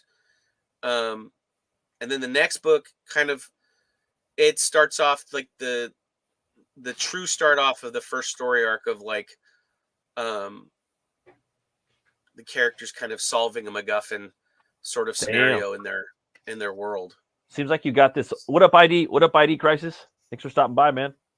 I saw the invite and I didn't want to be rude. I had to take you up on it. How's everybody doing? Awesome, man. We're just having, chilling, having some cider and some rum. We don't have congestion issues. Having some I'm on vacation and I'm on vacation until Friday, and I'm going to soak up as much time off as I possibly can. Yeah, hell yeah, man. We're talking some Goblin Girl. We're letting people know about this. I haven't backed this yet, but I'm gonna back it. This book looks fucking sick. I love everything. It. I love his artwork, like everything he's talking about. It looks tits to me. Yeah, it is. I mean, on a lot of different levels. Of tits. Yeah, man. On a few different levels. And it seems like Dad's really got the story. I can show you stuff that would be described as tits, but has no tits in it. Yeah, man. And there it is. And you just ripped a wormhole into time and space. Yeah. With that statement right there. I could show you stuff that's she needs to get a bigger bra. I'm just saying, somebody needs to take her to a nice boutique, where she can wear something that's comfortable and still maybe she'll kill something and make something that's more appropriate out of their skin. Is that what you're saying? There is in the second story arc, she actually gets some armor. Ooh, that's dope. And it's like full on armor too. Just by the look on her face alone, I could see her like, I'm going to kill you and use your skin to make myself a brassiere that fits. That is 100%. She eats somebody in the second book. Oh man, I can't wait. Maybe we go. She meet somebody in the second book. And in the second book, she full on roasts somebody on a spit and eats them. Okay, I was gonna say, and they regret the meeting. They're definitely dead. The character typical in the chick. Second book. Typical chick. And you got all some of the tiers right here, man. You got all the books plus the OGG original. Yeah, the OG one. I think I have a copy here. All right. So sort of a side story, which hopefully nobody from. I love your office. Thank you. Yeah, you're on full screen. So I've got this book. This is the first book that I did. It's very manga anime style, the stuff inside. Oh, that's cool, man. So I did this first. This is basically would be like a Cliff Notes version of the first book. So I redrew this, but it's expanded to actually tell a story. Because I feel like when I look at this book now, it's literally like something you would see like a page of at the beginning of the book going, previously on this book, this happened and that happened. This is what this is. It's like little minor clippets of all the stuff that happens in the book now. And then I did. So it's like catches you up. Well, that's cool. Yeah, it would be like a catch-up book. But and everybody said they wanted you're the artist on this. You're the artist. Yeah, I wrote it, drew it, did all the stuff. You're the one-man band on this. Yeah, the only thing I'm not doing is coloring it, and I'm gonna have somebody else letter it because my lettering skills are not great. I'm discovering that myself. You got to see Dan do his live drawings. He's like the fucking one of the most badass guys I've ever seen. I'm gonna have to find Here's a little teaser of the second book. I love the composition on that page to your left. This one? Your left. Oh, this my one. Right. Yeah. I just get because I can see all of the values coming around in like a reverse C motion from the top panel to the bottom panel. It swings around, you know what I mean? Like visually, it just takes you right around that curve. Yeah, so I did this one. Some of this stuff is actually in the first book, oddly enough. Nice. Like this stuff here is in the first book, but redrawn. And this, I literally put this out to get into Comic-Con. Well, that's cool, man. So the book wasn't ready. I like quickly lettered it and like got it together. So there's only 4 copies of that have ever been printed. I may offer this on the second campaign as like an additional thing, like the original Goblin Girl on this one. Yeah, that'd be dope, dude. People would snap, because the art will definitely be different. I've redrawn that stuff because I was thinking I could use some of it, but not all of it. Because like I said, there's some stuff in there that I redrew in this book because contextually it made sense. Right. Because I had to move some stuff around story wise. So with this one right here, you get both books, the sketchbook and the OGG reprint. So that was the one that you were showing. Is the one I just showed, the one with her jumping in the air, and then the sketchbook is a bunch of it'll be like a floppy comic of a bunch of pencil drawings that I've done. Yeah, that's cool, man. Right when you're producing, I'm sorry, go ahead. Well, I'll just say we got the color edition right here, and then underneath it we have the gray tone. So that's pretty dope. I was just going to ask, when you're producing your comic, are you using traditional, digital? It's all because I love looking at pencils, and I see this great. Yeah, the only thing that's done digital is the color and the lettering. Okay. Everything else, like the gray tones and everything, is all done with Koepp markers. Here, I'll drag some stuff out of here. Put some stuff. I'm looking at the campaign right now, and I'm saying like on my computer desktop, my personal computer, I seek out pencil drawings from great artists, Silvestri, Keown, and all those guys, and it just kind of cycles through. It's my desktop. Keown is definitely one of my influences, and there's a ton of them. I mean, if it's pencils, if it's unfinished work, because I always feel like you can get a really good look into what they were thinking while they were doing it. There's going to be some pencil stuff in the book in the back, because I'm adding some extra stuff in the back. But that's what I love about independent comics. If you can't make that 4-page thing, like everybody has to think about it when you're producing a physical magazine, you got to have 4 pages. But when you're an independent comic, you can just add shit in the back until it all adds up. It's like extra, I need to put extra stuff in there, but then it's a bonus for everybody else who's buying it. I love that. Sick. Which one am I going to get here? Which one I do? Gray tone edition. Here's some. Let's see here. This is me shopping. This is what it sounds like when I'm shopping out loud. ID, if you saw how fast this guy is, like when he's doing his pieces, man, you'd flip out, bro. What the fuck? You're like, oh well, that's the other thing. Can we get a link to his channel? Because I might be sub to it. I'm not sure. I am not sure. Some stuff like this. This is some stuff that's like later in the book. That's not like Goblin Girl is in like 2/3 of the book, and then she goes away for a bit and comes back at the end. Because we go away for a minute to show some other characters, to set up some other characters that she's running into. So I got stuff like this. Got pages like this. This looks, I don't know if on the camera this looks that great. That's badass, dude. Some of the Billy likes some of these later ones better. Even he's like people don't even know. Your drawing space is so beat up. I love it. There's that. That's cool. I did this piece like with Anna, that Star Wars girl in mind. Oh, she was talking about this is you're using white pens and ink pens and Copics and white gel pens and a bunch of stuff. Because Anna's always talking how she likes a good butt on a hero. So I know, man. I've heard that before. It's one of those things that always like stuck with me. She loves the way that like Malin draws the butt. And here's this is my drawn in tier pages. Oh, that's cool. It's a 2-page splash. Epic, dude. Damn. So badass.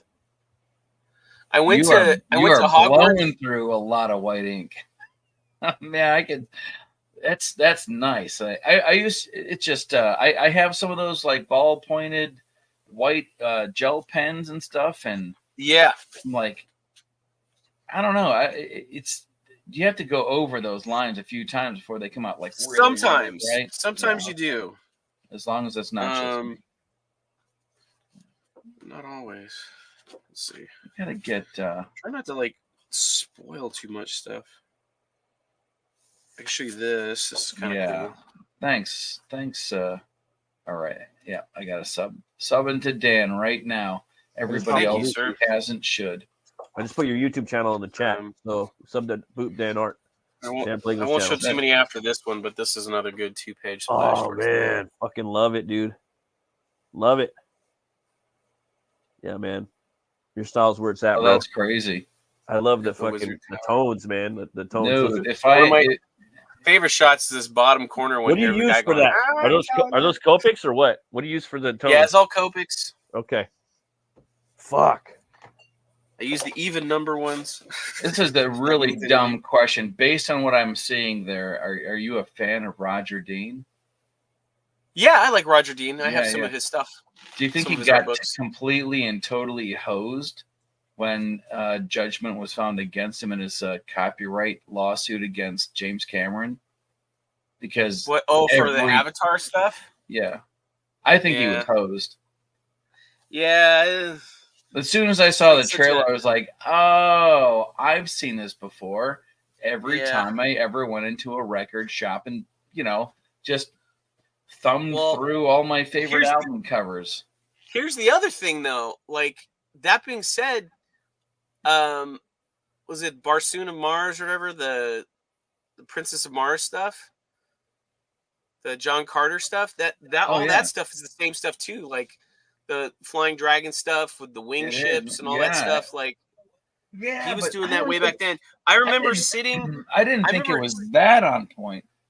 Excuse me. It's pretty close, like a lot of the descriptions and stuff.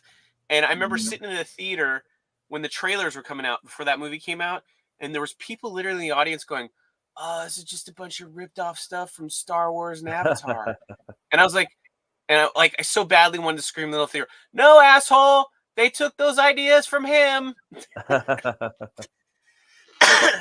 And they even admit it. They're like, if you watch any of their like behind the scenes things, they always say like, "Oh, we're big fans of John Carter of Mars and like Flash Gordon and really big fans. All that stuff. So big." Right here, you got the Down Under color perk. That's for like Australia or overseas. Yeah. Oh, I got this one too. It's another cover idea. Might use this as a variant cover later. Color and gray tones book. Okay. Yeah. I like this. I like the color in gray tone book.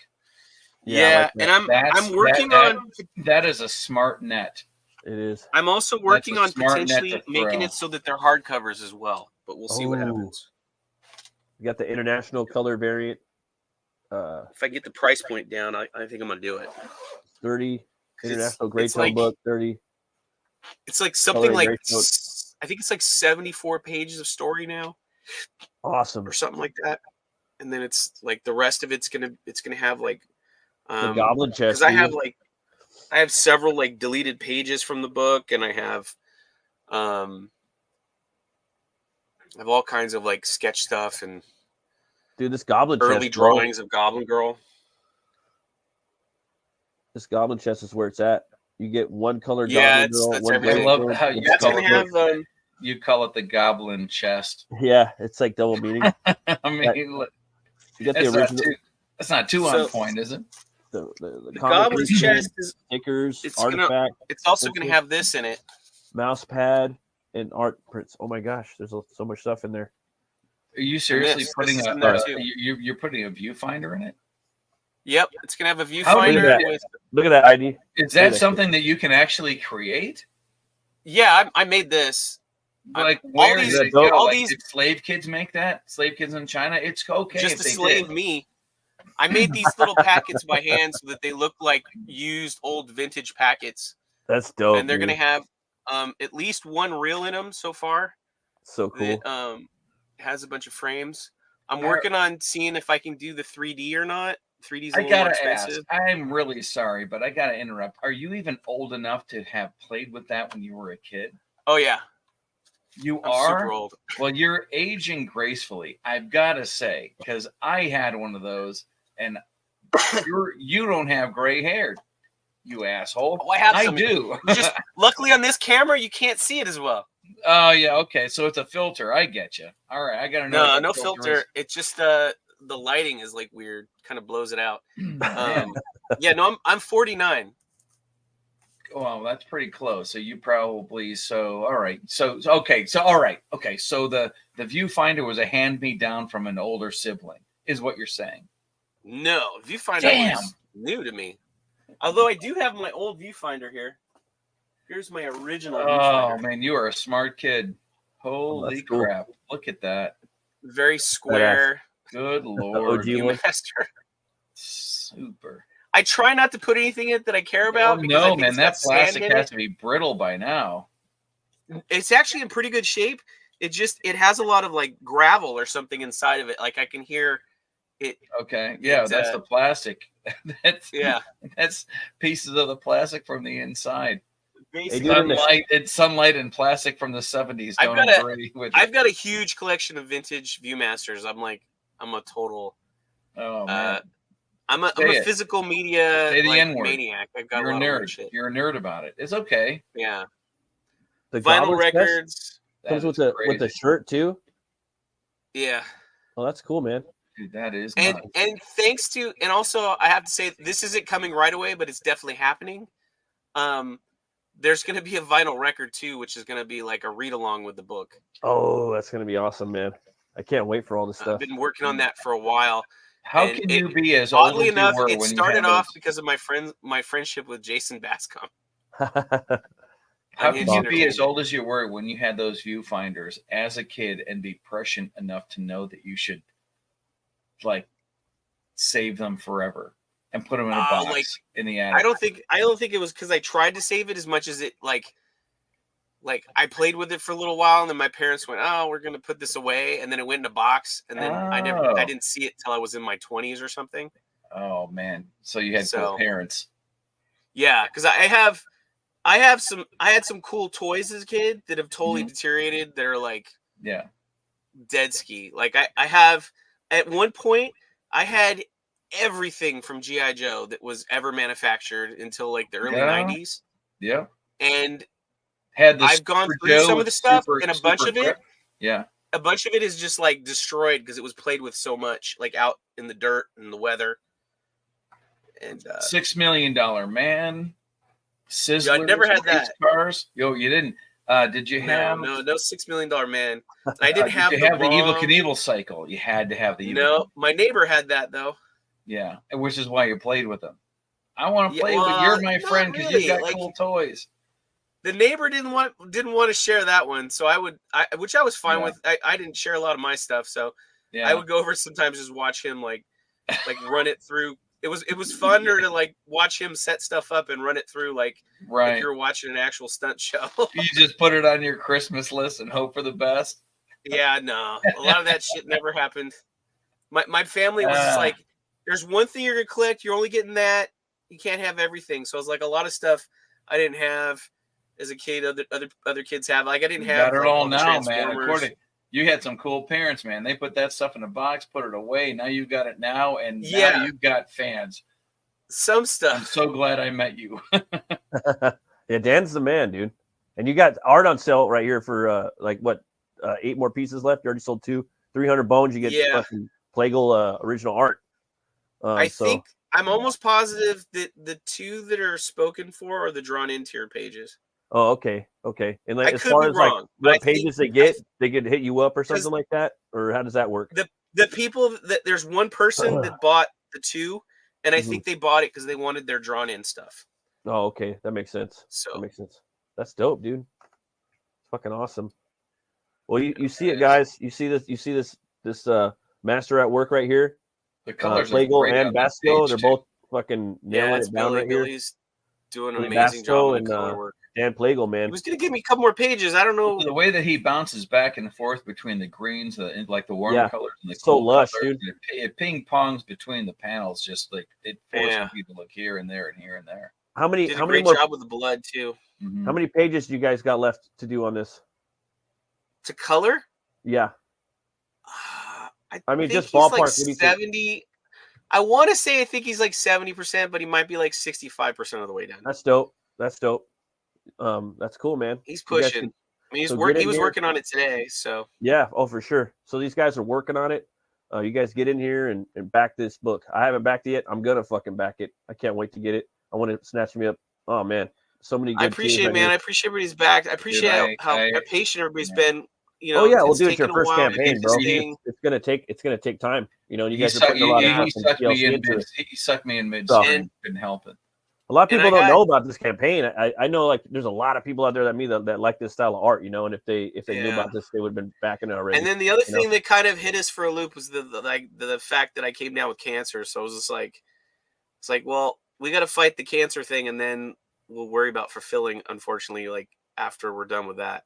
You guys got this, and the thing is, you're here all the time. You know what I mean. You and Billy, it's not like you guys are hiding. You know what I mean, and you're fucking working. You know what I mean. So, Goblin Girl plushie, says Angela Curry. Yeah, you're gonna get your books. It's gonna happen. I guarantee.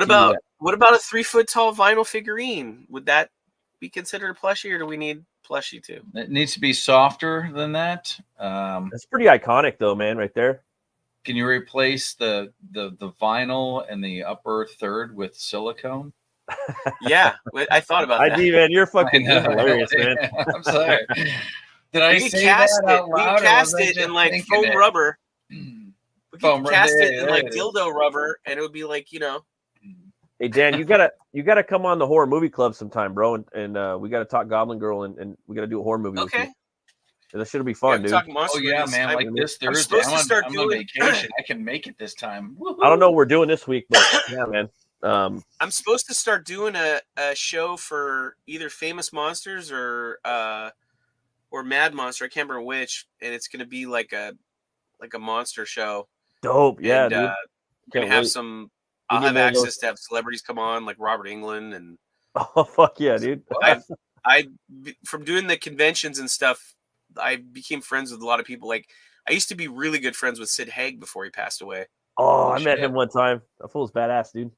Yeah, the shame was comics. The most sad thing that I look back on that we never made happen was he wanted to do like a podcast thing where he told all his true Hollywood stories. Oh, that would have been gold. Behind the scenes stuff. Pure he gold. had so many stories that he used to tell all the time, like at dinners and stuff we would have with him. Oh my god. And man, it was crazy. And then like the other guy that I used to tool around a lot, like used to drive him around to stuff when we were doing things, was Angus Scrim. Oh, okay. The tall man from Phantasm. Yeah. No shit. Yeah, I took him through a drive-through one time to get a Coca-Cola. It was the most surreal experience of my life. Oh man, that's fucking awesome. He's like, dude. I would like one Coca-Cola, please.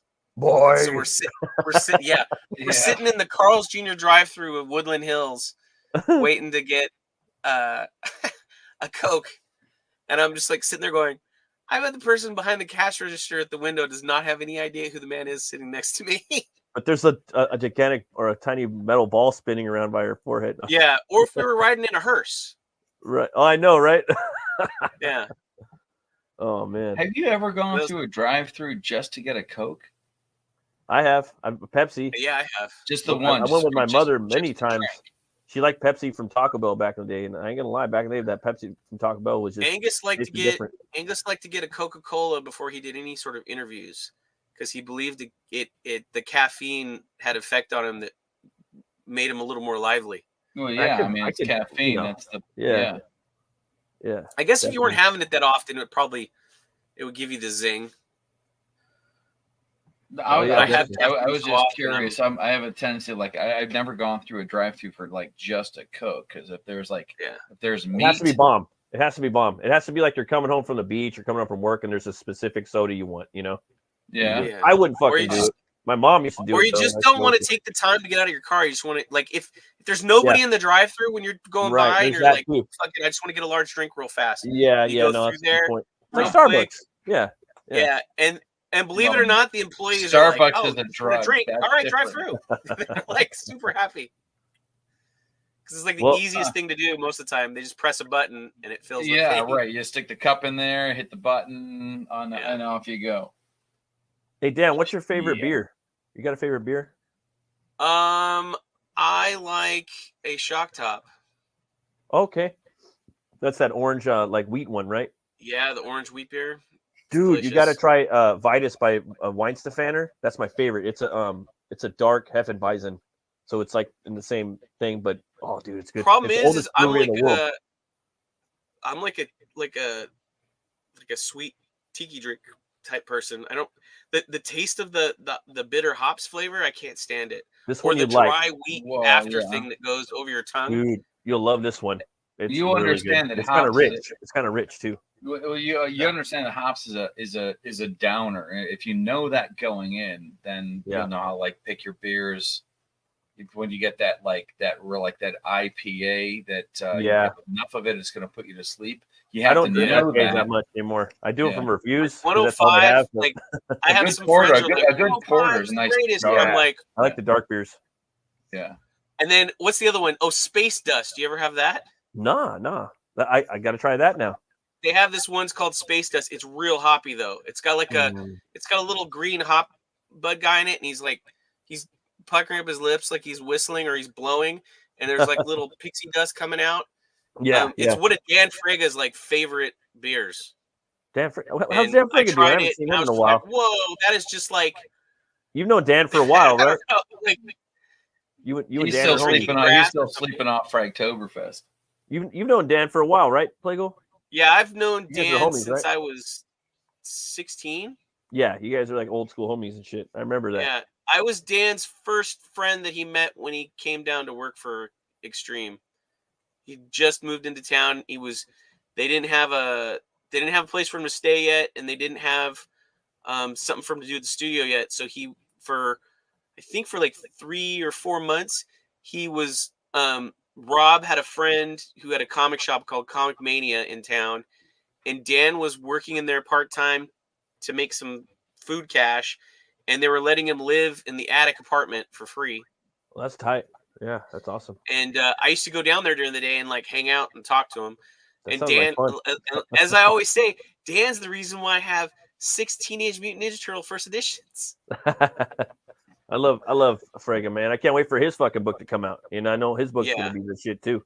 It's taking a minute, but is, like, I know it's gonna be good. The Detail of Mind's crazy. Like that book is like it's like a Jeff Darrow like nightmare. Yeah, it's like fucking what is it? So much stuff in there.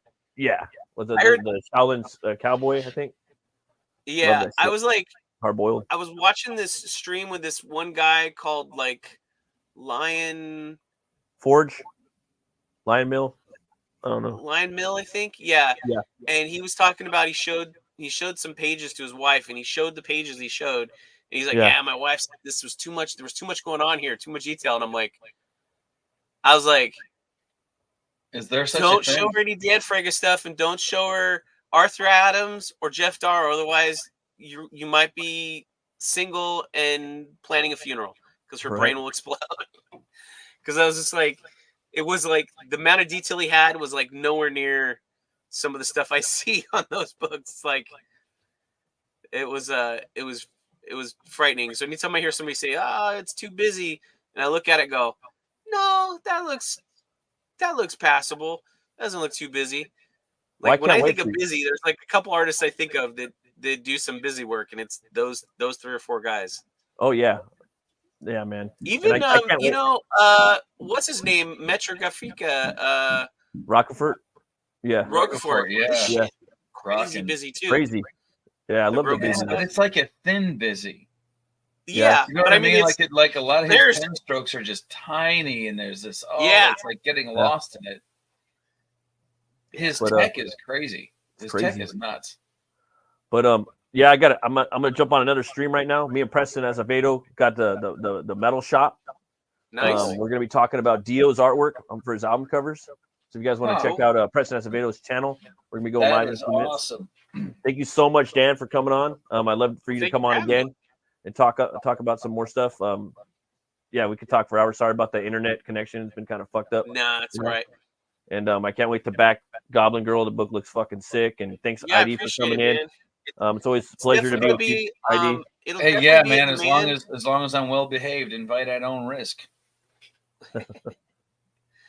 It's definitely going to be in demand when we're shipping. So okay, cool, it'll be up there for a while because everybody said you got to keep it in there even when you're shipping because afterwards too. That it's an actual thing. And there'll be a lot of people then that'll want to buy it because they'll see it. Yeah, you want to keep it around and always have product. You know what I mean? Like me, I had my thing open for a couple of years, closed it down. I still got product. If people DM me, they could get my book. You know what I mean? Yeah.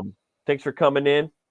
We are about to shut her down now. Going to be going over and doing Preston Azevedo's channel. We're going to be doing the metal shop, talking Dio. And again, Dan, thanks again for coming on. And where can people find you, brother? You can find me on YouTube, Twitter, and Instagram, Boob Dan Art, or Dan Plagle, whichever. There's a Dan Plagle one on Instagram too, but it's mainly monster stuff. It's not there's not a lot of boob stuff on there. Okay. Well, never mind then. I don't post. But to be fair, if you follow the Boob Dan Art Instagram, you'll see way more stuff than you will on the other because I don't post to the other one as much anymore. Okay. I'll look you up on. I'll still get them both. I'm Bat Merc on Instagram. So I don't know. I was just being cheeky. You see, yeah, that's me. Yeah. And ID Crisis. Where can people find you, brother? Anywhere you can see ID Crisis online or Identity Crisis Design, that's where I'll be. If you see those wings, that's me. Hell yeah. Well, thanks everybody for watching. Thanks for coming and checking out the show. I'll see you guys next time, and always remember to be bold, be brave, and roll the bones to know your role. I'll see you guys later. Bye-bye. Take it easy.